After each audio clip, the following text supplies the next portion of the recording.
Good afternoon, Plum here playing World of Tanks, and this is a replay, so this isn't live commentary. I had a couple of games last night with Armoureddanger.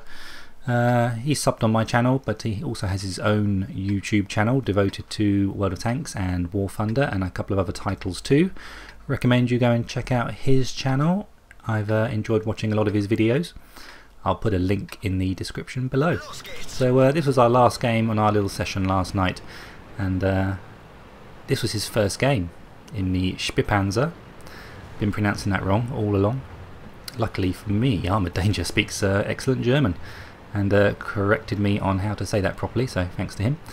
And we're initially running off here to the corner of the map over in the northwest to have a bit of initial spotting. Now this is a tier 10 match, and we're both in our little light tanks, and it's up to us really to carry this game. No, we don't actually carry it, but we do have a damn good fight. So creeping up on the initial corner, going to get my first spot around this bend.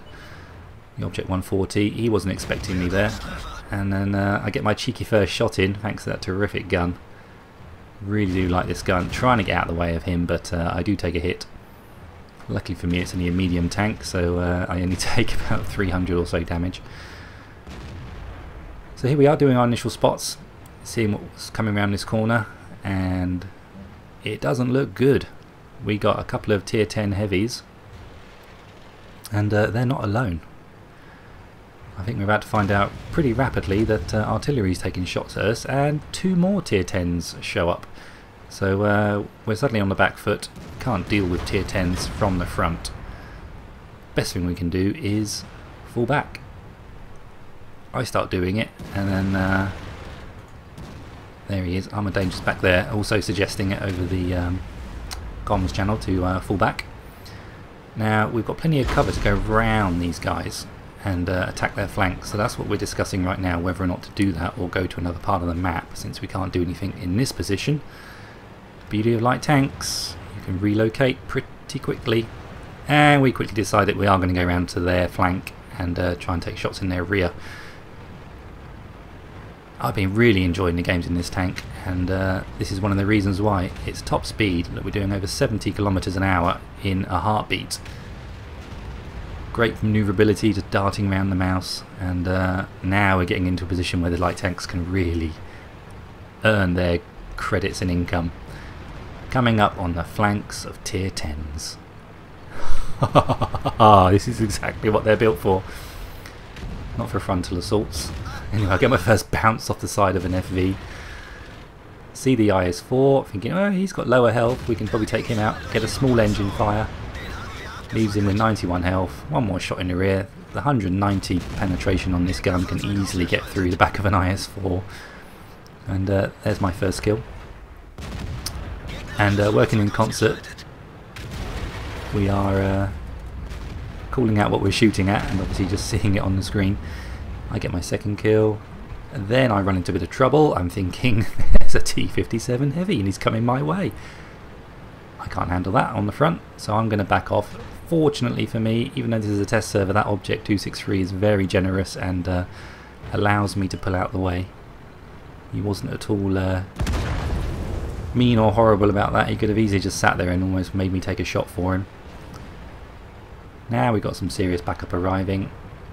The T-57 decides to gun it and go for an easy kill, as tier 10s like to do. He sees Armourdanger's SpahPanzer. He actually donks a couple of shots, because you've got to remember this is a test server. I don't think we'd probably still be alive if this was a regular server. Because obviously tier 10s on the real server, you've had to work hard to get your tier 10s. Whereas these could just be total noobs in these tier 10s. Such was the case with the T-57 Heavy.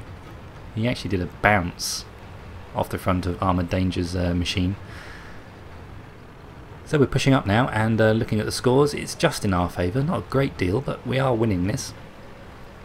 Now we can go and do one of the other great things that light tanks are good for, arty hunting.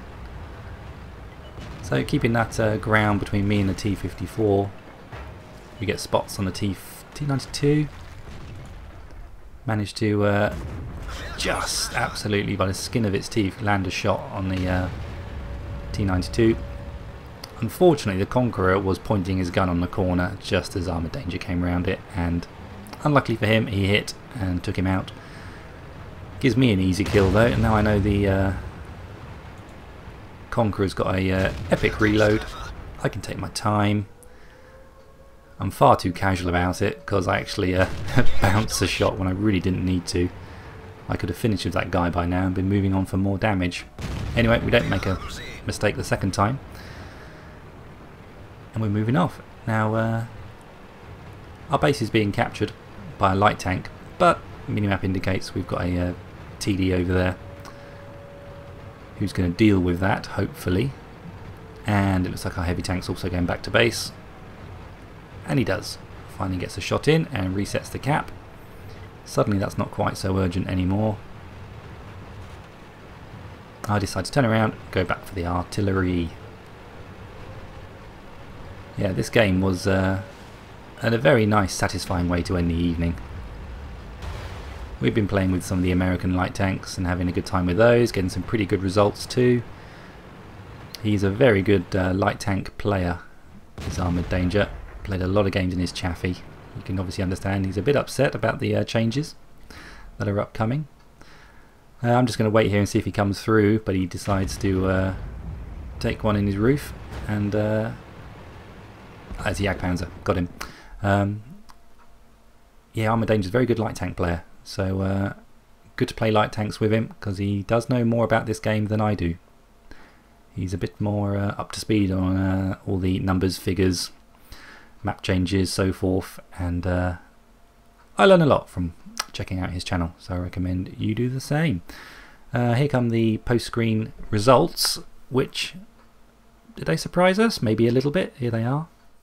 So as you can see, the personal scores look pretty good. We've got lots of different colours on the screen and a second class mastery. You think, yeah, that's not bad. And then get a nice little surprise when we roll over into the team scores, because we managed to come joint tops on XP. And light tanks, well, you're never going to come top on damage in a tier 10 game unless you are having the freakiest game of your life. So I'm really only counting XP as a good measure for that performance in that game. And yeah, we came first and second. So we really did really well in that match, and I'm really pleased that that was where we ended the evening. And 12 shots fired, 10 direct hits with 7 penetrations. It is tier 10, you're not going to penetrate everything at tier 10, every single shot, unless you're a god. So yeah, that was a great result. Loving the SpahPanzer RU251. I totally recommend that you think about getting one if you enjoy light tank driving. If you don't, well, don't. Anyway, take care folks, and keep your heads down. Drink plenty of water, and I'll play again soon. Bye bye.